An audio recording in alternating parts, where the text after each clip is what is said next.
রাজধানীর সবজি বাজারে লেগেছে গ্রীষ্মের উত্তাপ। সব বাজারেই বেড়ে গেছে গরিবের আমিষ, মাছ, ডিমের দামও। তবে অনেকটা স্থিতিশীল সব ধরনের মাংসের দাম। আর নতুন বোরো ধানের বদৌলতে স্বস্তি ফিরছে চালের বাজারে। বাজার ঘুরে আরও জানাচ্ছেন উষা ফেরদৌস।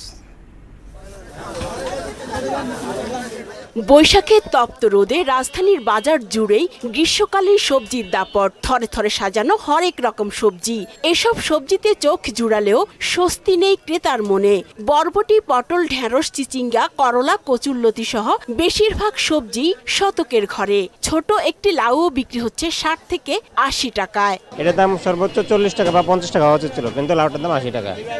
এই যে আমি ডাটাটা নিলাম, এই ডাটাটা 20 টাকা বা 30 টাকা হলে ঠিক ছিল। ডাটার দাম 40 টাকা জানছি আমি। যে পেঁপের কেজি আগে খাইছি 40 টাকা 30 টাকা, এটা এখন 100 টাকা। ম্যাক্সিমাম সবজিগুলো আমাদের দেশীয় সবজি।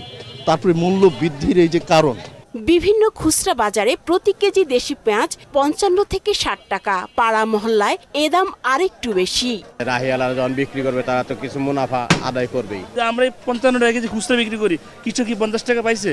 পাইতেছে না কিন্তু। আবার ফার্মের মুরগির বাদামি ও সাদা রঙের ডিমের দাম ডজনে বেড়েছে অন্তত 10 টাকা। আগে 40 টাকা হালি ছিল, মানে 5-6 দিন আগে, এখন 10 টাকাতে বাড়ছে। সাদা ডিমটা ডজন ছিল 110, এখন 120 হয়েছে, অর্থাৎ 10 টাকা বাড়ছে।